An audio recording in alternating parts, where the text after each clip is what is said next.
Welcome to the show. My name is James Nielsen Watt, and in this show, we interview interesting, inspiring, and successful people so you can learn the secrets to success and can play the game of life, business, health, and happiness better. And the philosophy we take here is if I'm leveling up my game, you get to level up yours as well. So get ready to listen to some inspiring people who have figured out how to have success in all areas of life.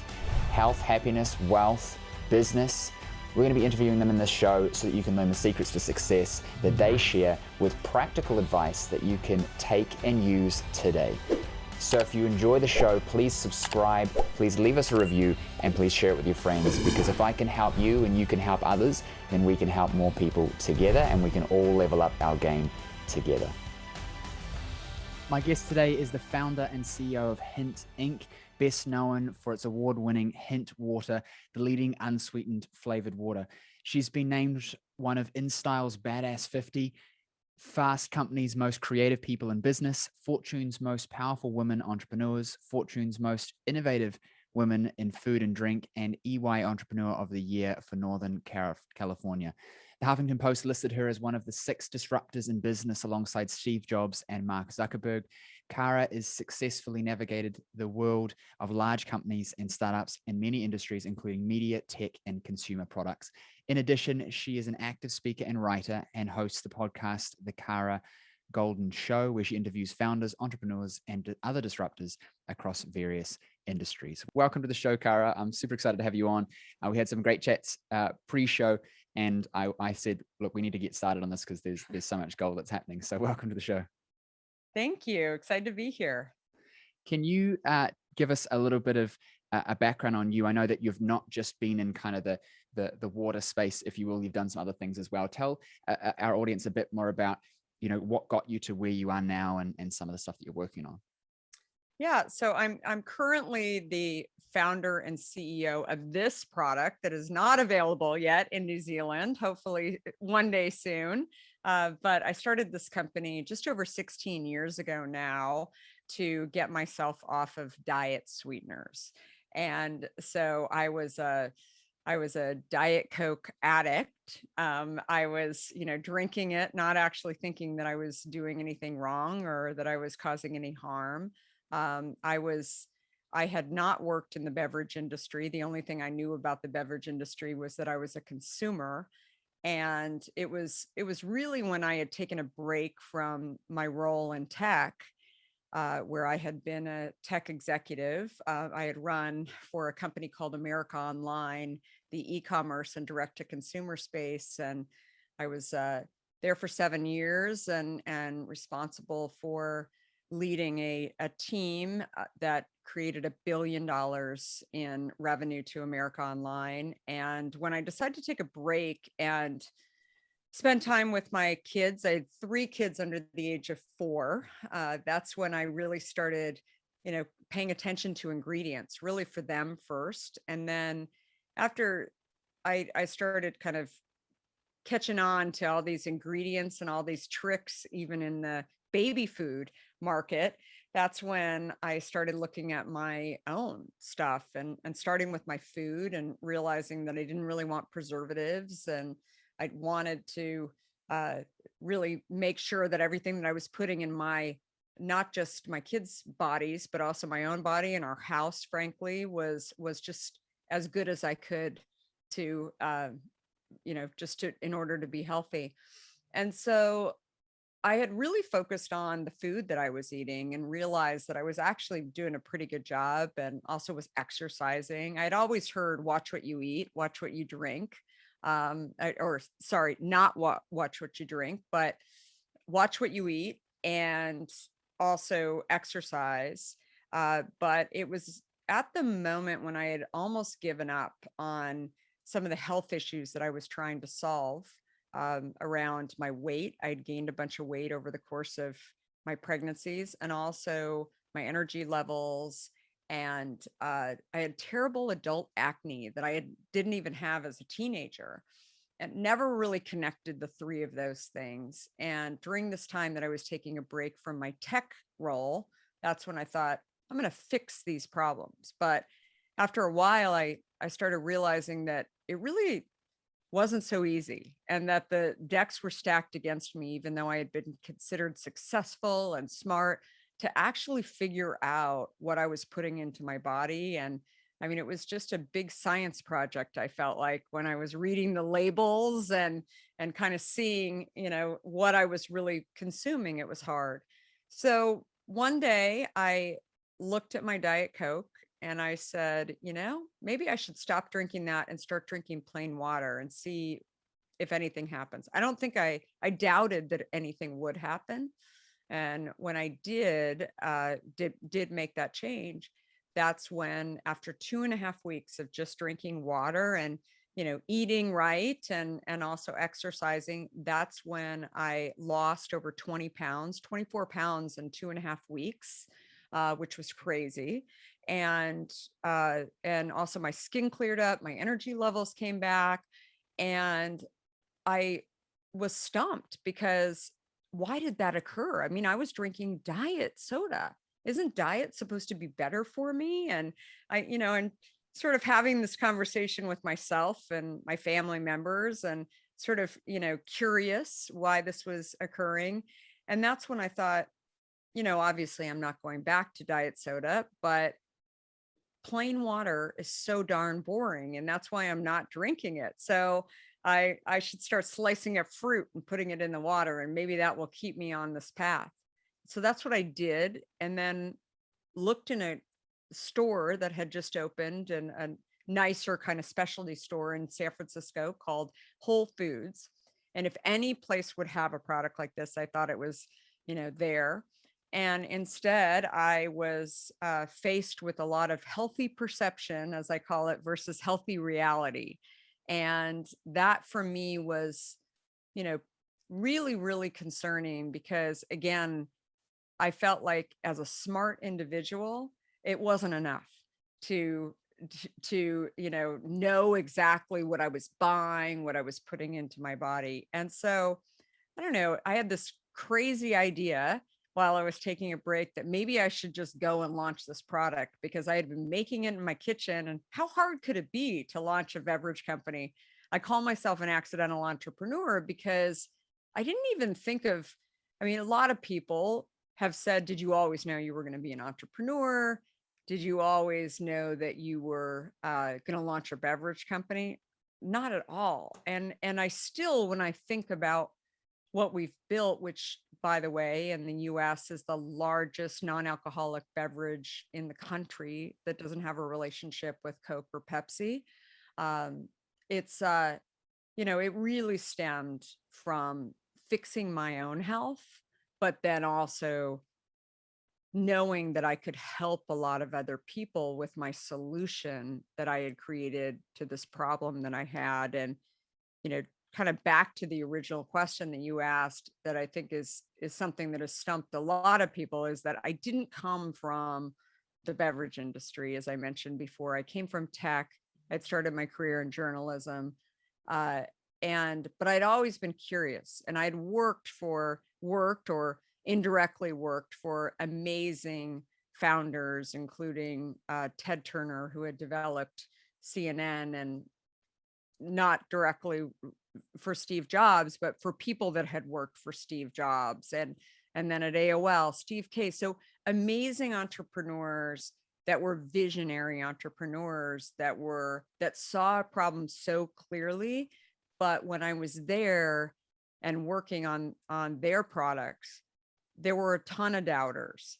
There were, they were ahead of their time. All of the consistent threads that are really the story of Hint as well. And I'll say one other thing and I'll stop right there. But the thing that I've seen in all entrepreneurs, in all successful entrepreneurs and people that are, the visionary entrepreneurs, is that if they have a problem that they're looking for a solution, and they can actually figure out the solution, and they're curious people, and they're willing to, learn along the way, and do a puzzle, as I say, without actually knowing what the picture looks like when you're doing the puzzle, and just keep going at it, that that's really the core, instead of what I think a lot of people think is, experience, or, um, maybe the right school, or the, knowing the right people, or the right type of funding. I think it's really about the curiosity, and also the ability to build out a team that is also curious and is willing to work continually to improve, versus thinking, okay, we're done, and that's it. And that is really the most important thing in, again, not just the beverage industry or the health industry, but really any industry. And that's what we've done at Hint. You've said so many. I've got a page of notes here, and I want to break a lot of this down, because this here is kind of bringing a lot of things together for me. So let's start from where you finished off there. I think that for me, and I learned this from Tony Robbins, and I try and apply it to what I'm doing every single day. It's this concept of what, why, and then how. And I think that a lot of people look at it like you talk about getting funding or this or that, and those are all ways to solve particular problems, and those are hows. But I think what a lot of people do is they say, I want to create a beverage company. So how do I get money? How do I do this? How do I do that? And you sort of fell into it because there was a clear what. I need to do this. I want to do this.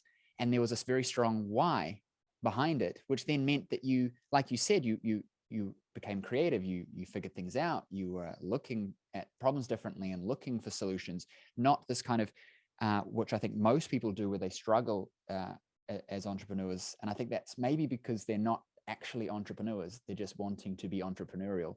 It's like this, I'm going to go and create a company and create a solution to a problem that I'm not connected to. I'm not, inquisitive into it. I'm not feeling it.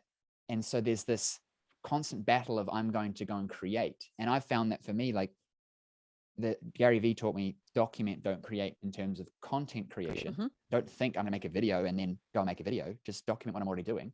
But I take it a step further with everything that I'm doing. I'm like, how am I training my team?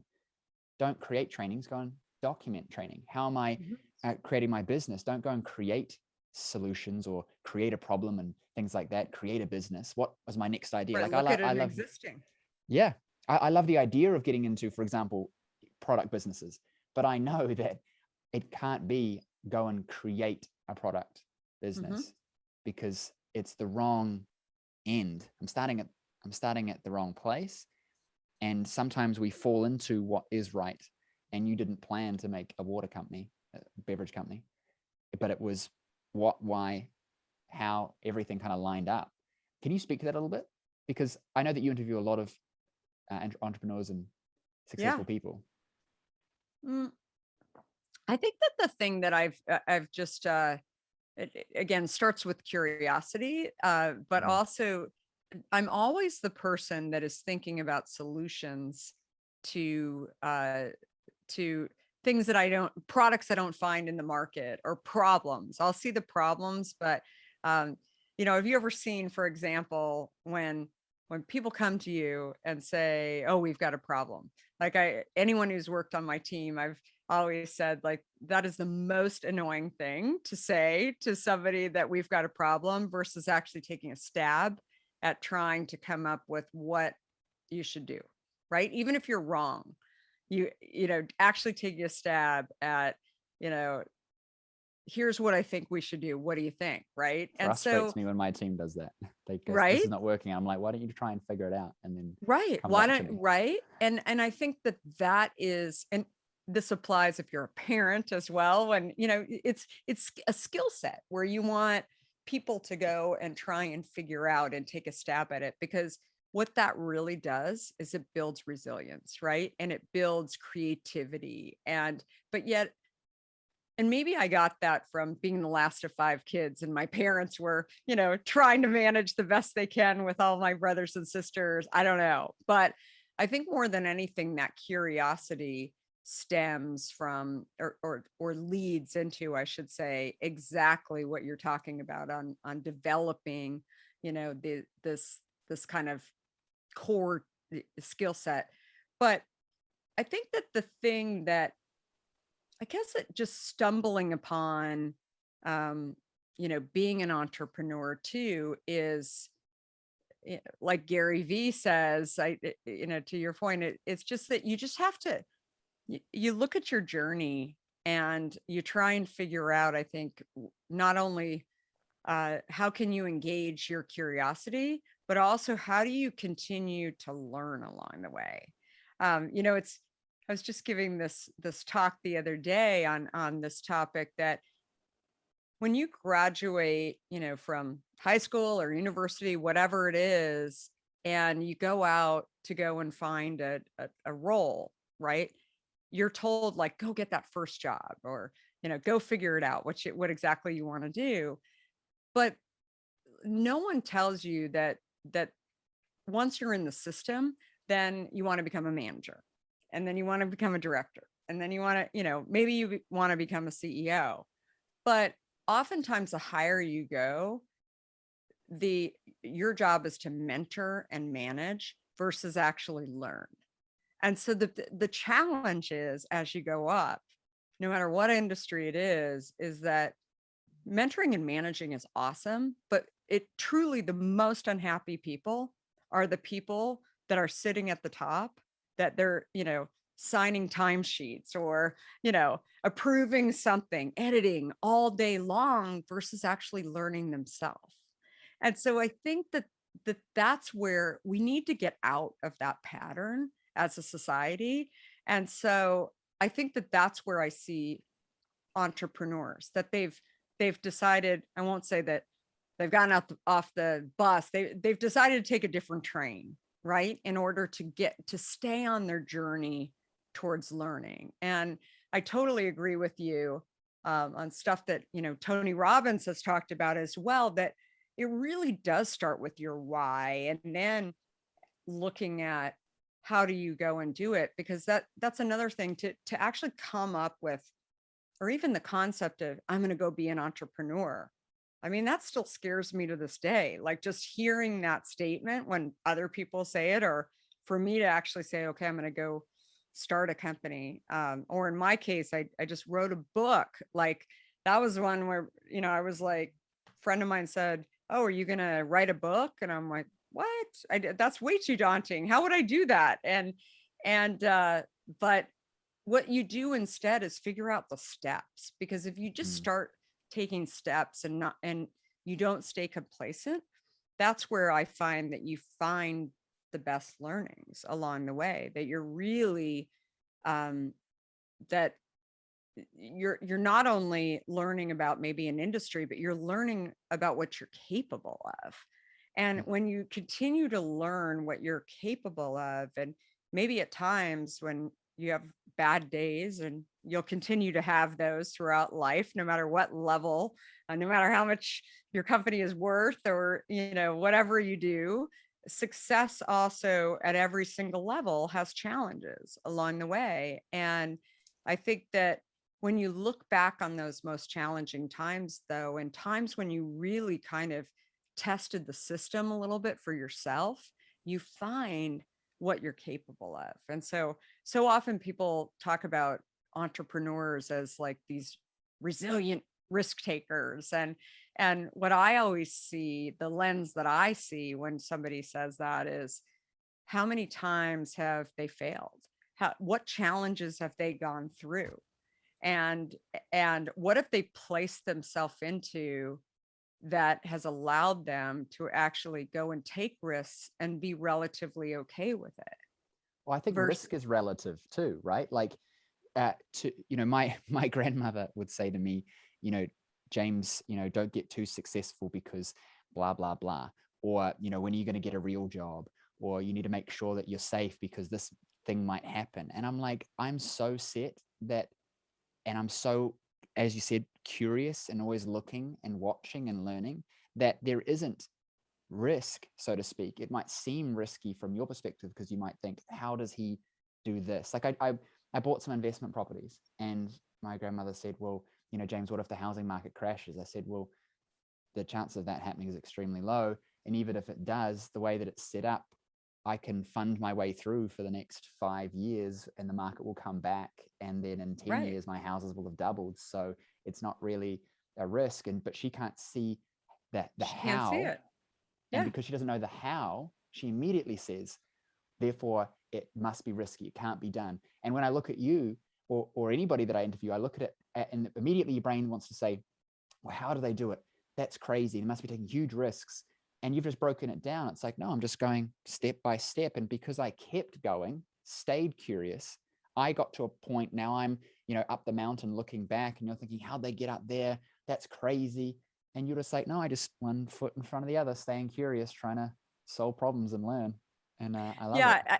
I mean, it's interesting. I just went back and looked at a video that Steve Jobs did that really talks about, his famous statement is eventually you have to trust that eventually the dots will connect. And if you haven't seen that video, it's of his Stanford when he spoke to a group of Stanford graduates, and it's pretty incredible. But really the point is that you're going to feel times when you're in it where it is really challenging. I mean, maybe your grandmother, as you mentioned, uh, she's going to really fall into or really magnify your own doubts. Like you're thinking, I don't know, maybe she's right. I mean, it's kind of crazy that I'm going and doing this and maybe it's not all going to work out. But when you go back and look at those most challenging times, then you think, well, they did kind of work out. And I didn't think initially they were going to work out, but they did sort of work out. And what's the worst that can happen is another thing that I always say too. I mean, something that, when I wanted to do something as a kid and my parents didn't want me to do it, my dad would say, well, what's the worst that can happen?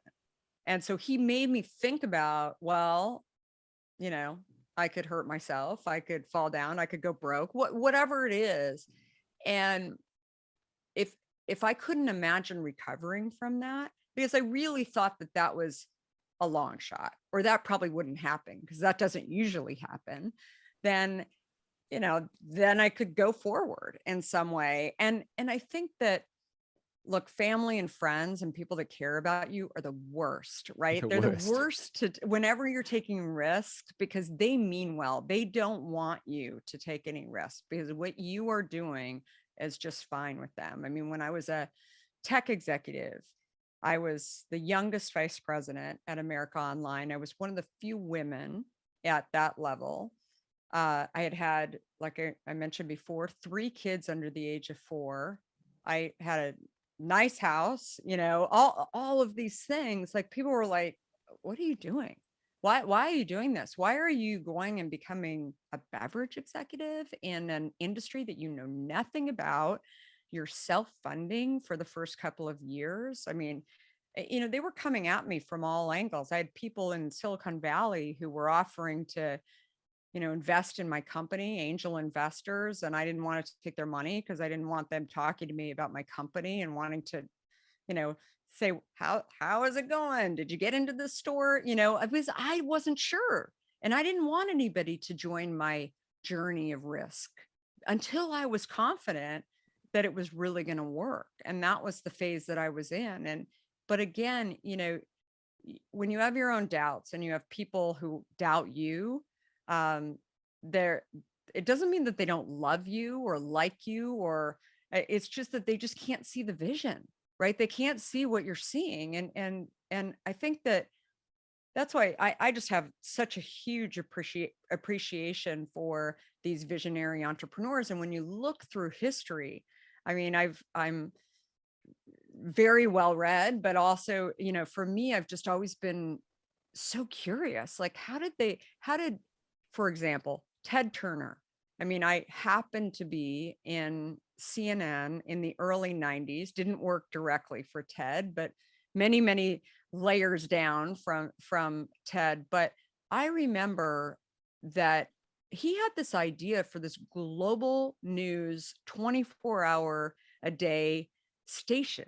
And people, I mean, it was like 40% of the country of the US. He was not even global when I was at CNN. I mean, it was really just this idea. He's running around in a suit and cowboy boots. I mean, he looks somewhat crazy, right? He's walking around saying everybody needs to have news 24 hours a day all over the globe. And there were a lot of people saying, you know, we've got news in the morning, news at 6, and news at 10, and every country has their own of this. So why do we really need a global news? But his role, and I watched it, I mean, over and over and over again, it was the same freaking message that came out of him. He's like, they need it because the world needs to know what's going on. The world needs to connect. And then ultimately, while I was there in the very, very early days while I was there, he learned that somebody from a different country learned that their country was at war through CNN. I mean, which is crazy, right? And and again, here's a visionary founder. The world had to catch up to what he was talking about and what the need was and what, but he focused on the how.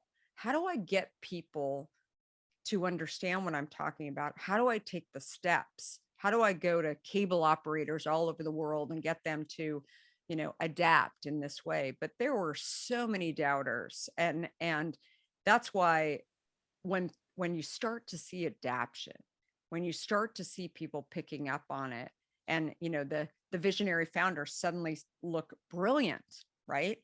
I mean, that they got it right. But I have such an appreciation because that's a hard space to be in, and frankly a lonely space at times as well, where when it, you're human, right? And so you hear people saying it, you hear people thinking that you're crazy, whatever.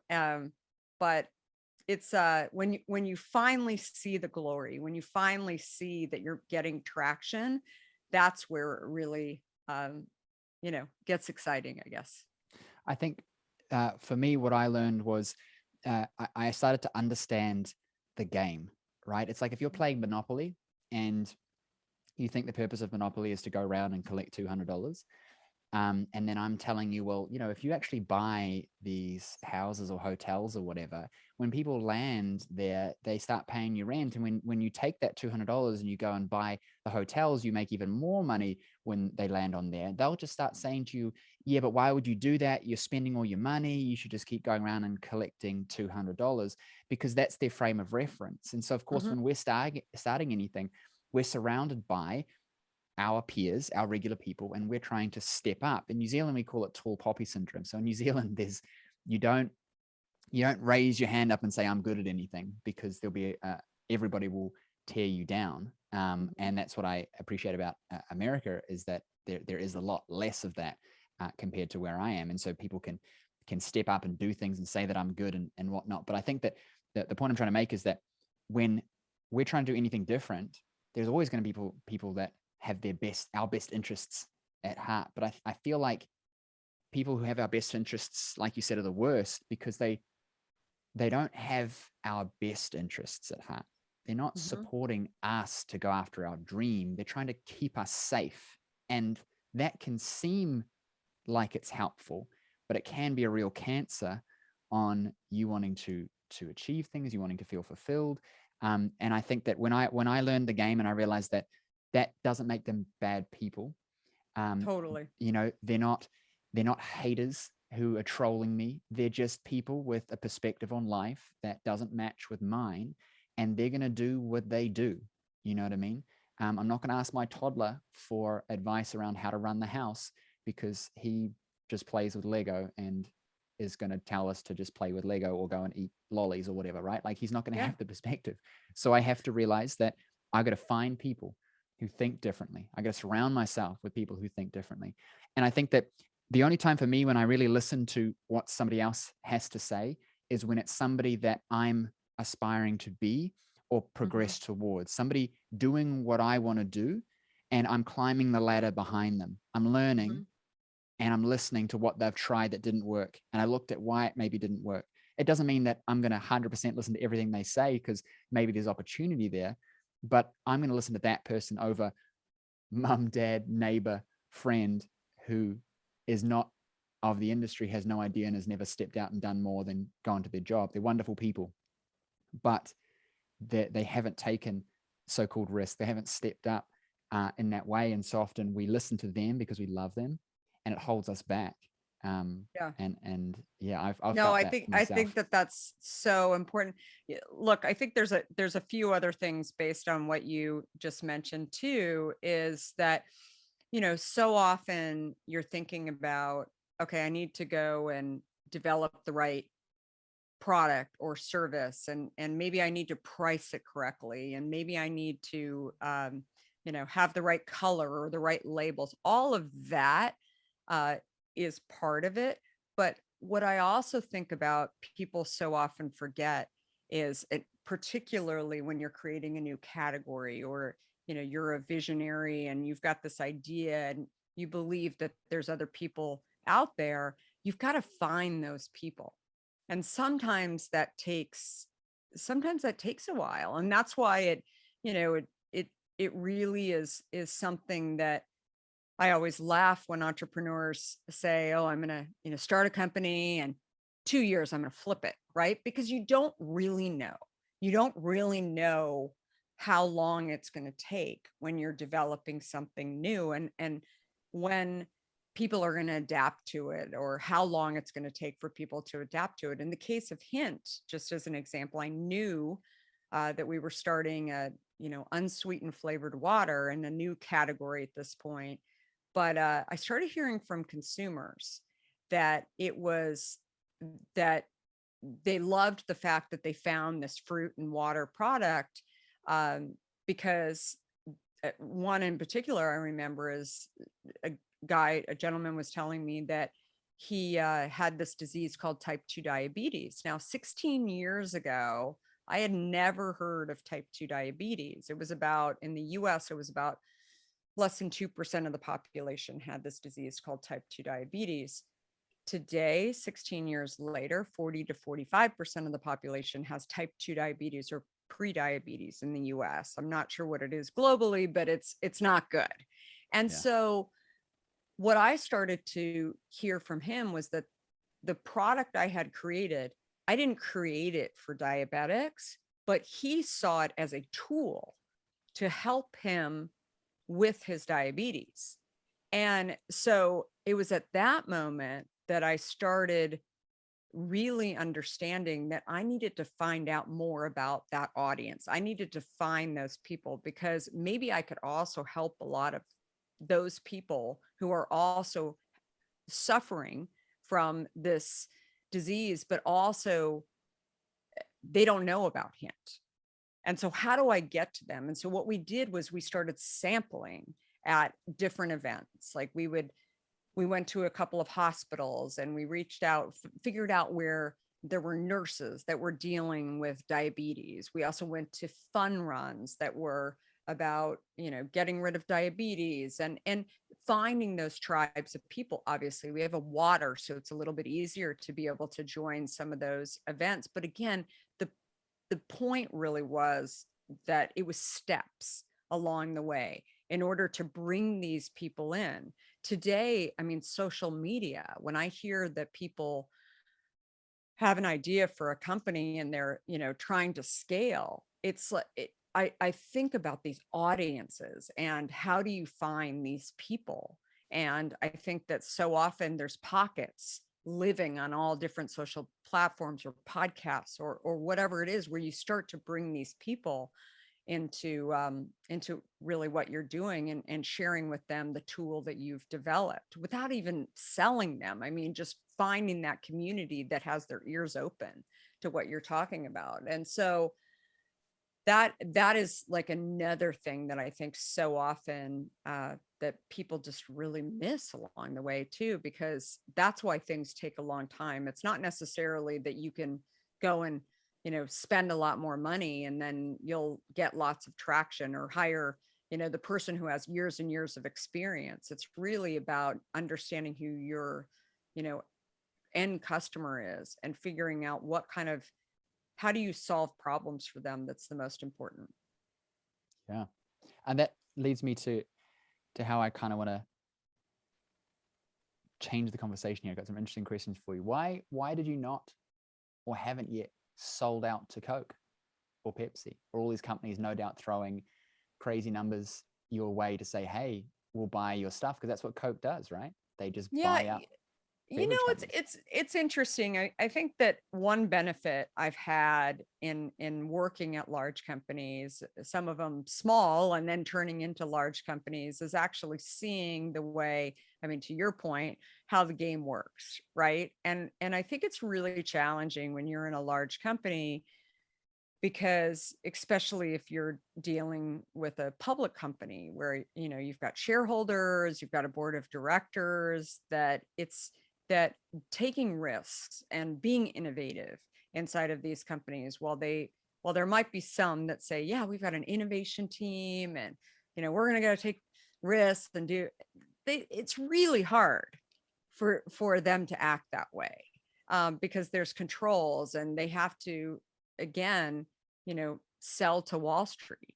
And I think that what I've learned is that, especially if you've got a large company that potentially could acquire your company and their name is on the door, and what is their product, what is their service, it's really tough, right? It's tough for them to kind of embrace it in the right way, and especially when you're a mission driven company. Not to say that it wouldn't happen, but I think that what I've also seen over the years too is you've got older companies in many different categories. I mean, I'll pick on Kodak for a minute. So I am quite sure there were people at Kodak years ago who heard about digital photos, right? Digital, photography and the importance of it. And I'm sure people thought, who needs it? I mean, you just stick it in the back of the camera and, take it to your local store to have it developed. And why do we need digital? Right. And so without innovation inside of these large companies, without somebody who can think differently, that they become dinosaurs and they die. Blockbuster. And right. Blockbuster And died. Blockbuster and died. And you see it over and over again. And that's the advantage of age, frankly. You can gain all of this insight by reading and really understanding these industries, which, by the way, you also touched on this, that meeting and really understanding a lot of different industries as a founder. So often founders think that no matter what industry they're in, I mean, you're in the chiropractic industry, right? Maybe you think, okay, I got to watch and look at what everybody's doing and you do need to do that, but looking how things have worked in other industries, that's how you come back to your industry with innovation, right? You think about how they did it. I mean, for me, I remember when a company called Warby Parker that does glasses, right? You can go and subscription glasses. And I remember when that came out, there were plenty of doubters saying, who needs this, product, blah, blah, blah. But I started really looking, thinking, I don't know, they really believe it. They're getting scale, they're getting traction. Let me look a little bit closer. And there were elements of that business that I sat there and looked at. I'd also been in direct to consumer for many, many years. So I had the luxury of looking in a lot of different categories, but the best innovation in every industry, and it really stems from, where are people getting, their inspiration from? And I'm sure, Steve Jobs got inspiration from a lot of different people. I interviewed Frank Stevenson, who is probably known for being one of the best car designers in the world, developed the McLaren and the first BMW SUV and the Mini Cooper. And he looks at animals for his inspiration. And now I can't even, look at a car anymore without, shooting him a email saying, if he was involved in it, which animal was this? Because I'm trying to picture it, right? You find inspiration in lots of different places is the point. And that is how you become more and more innovative. But we'll see. I mean, we'll see where Hint goes, and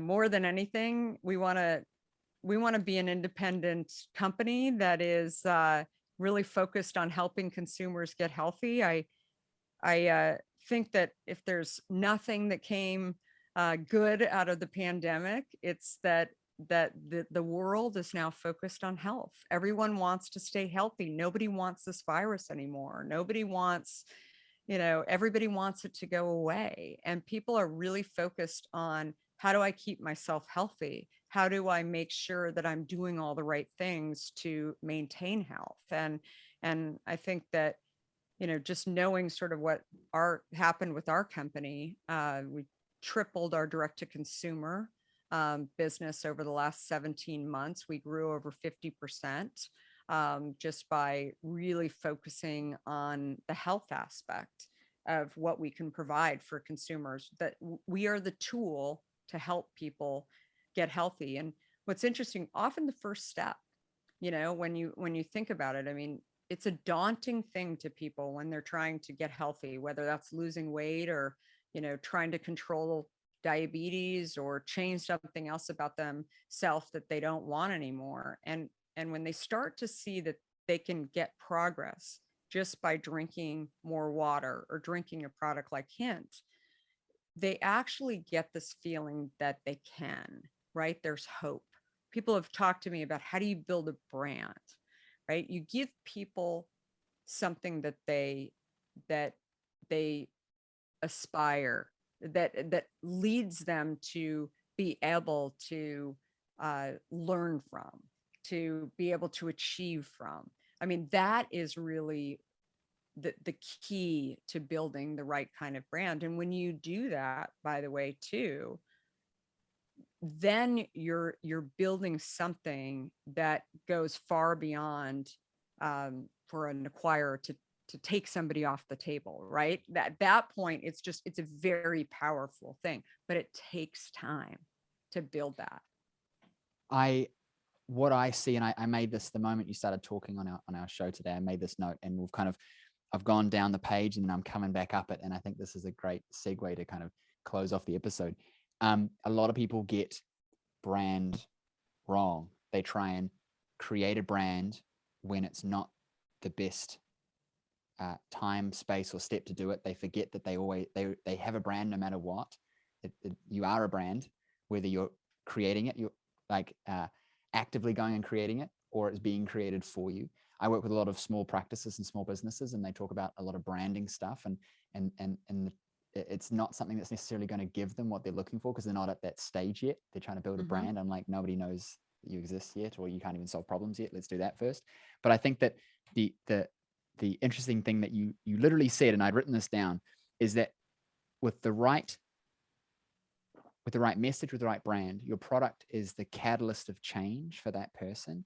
And so while you have Hint flavored water, what you've really got is a catalyst for people to start changing their lifestyle. You can't say to somebody, drink filtered water, no flavor, because it needs to be natural, then go to and do a bunch of exercise. This person's like, well, I drink, what do you guys have, gallons, right? I drink a gallon of Coke a day. I'm kind of addicted to it. It makes me feel good inside because I don't feel good about other stuff. And you got to understand their crutch and what you're really asking them to do. Telling a person, like, getting healthy is pretty straightforward. Don't eat crap and exercise. But that's hard to do. It's really hard when you're getting rewarded for the actions that you're taking with it. There's always reasons why we do stuff, right? And as a health professional, I know that with my clients, it's like there is always a kickback. Otherwise, we wouldn't do it. I don't go and burn myself on the stove every day, because that sucks. If it was some kind of, and not to get deep here, some kind of punishment tool to change my emotional state, then I might go and self-harm. But in the case of, like, for example, eating, right? It's like, there's a reason why that person's doing that. So you can't just say, drink a bunch of, perfect filtered, unflavored water, go natural, then exercise. There has to be a catalyst of change. And what I see with yours is this incredible brand about, like, you've got a sunblock, right? Mm-hmm. That I was seeing, and it's come from you're wanting to help people be healthy. You're wanting to influence them, and what you've created is a product that is, hey, don't drink Coke, drink this, and it's going to get you thinking about being healthy. You're going to start feeling different. The brand energy is about change, and it creates this momentum for that person to shift. So I can 100% see how what you're doing is changing lives, because it's giving people a place to go. Like, real quick, But I was jump in. sorry. No, I was just going to jump. What I think is really, really key, though, just something. I'm sorry to interrupt you, but that you were taught, that something that you just mentioned is what we don't do is we don't say, don't drink Coke or don't drink another drink and now drink us. Instead, what we do is we just say, try this. And then people say, oh, what is it? They turn around, they look at the labels. That's the number one thing that our consumer does, is that they started looking at labels. Even before they came to Hint, they started looking at labels. So they go and look at the label. Okay, you passed the test. You don't have sweeteners in your product, or, it doesn't have any sweeteners. I've never tried anything that has flavor without any sweeteners, so I'll give it a try. And then they then taste it and they realize that it tastes good. And then they realize after a while that they start drinking more and more of it, that they stop drinking the other stuff. And then suddenly something happens in their life for good that changes. And it's something that no matter how many diets they've been on, where they've failed along the way, and they won't tell you this, but that is frustrating. Maybe they're not entrepreneurs either, where they're used to failure, they're used to learning from their challenging time. Instead, they've got too many failures and they've already given up even before they got to you. But they drink Hint, and suddenly it is the first time that they know that they can. Right? Remember that time when you started being able to do something and you figured it out. You figured out the code, and suddenly you're like, this was it. I mean, that is the consumer journey for Hint. And when you are a brand that actually is solving a problem for somebody who has worked at it way before they got to you, over and over and over again, they failed. Suddenly you've solved it. You've built this trust right with that consumer. And again, this could be applied to many practices, as you were talking about. I mean, service business, whatever.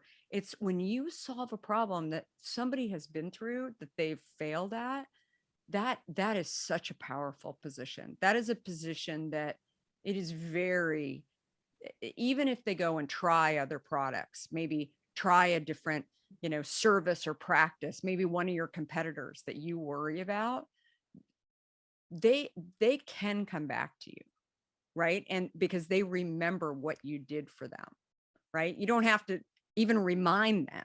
You just stay the course, and they know what you've done for them. And that's the power of the brand. And that's where you're allowed to go and, as we did, launch a product to help solve another problem for them. Maybe it's sunscreen, maybe it's something else. But this is an incredible example of knowing your customer extremely well, and knowing what problem you're actually solving. The problem you're solving is not making water taste nice. Right? That's not what this is. It's so much deeper than that. And when you understand your customer journey, how they, that they look at it, that they know what not to do. They know don't drink a bunch of Coke. They probably know that if they're looking at labels of stuff, but they don't know what to do. And sometimes knowing and doing are very, very different. I know that I need to be healthy. Totally. Why aren't you doing it? There's many layers to that.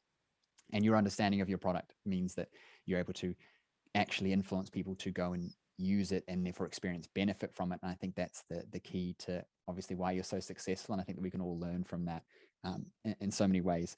I'm conscious of your time. I know that we're coming to the end here. I want to ask you one last question. What's the most valuable thing that you ever learned?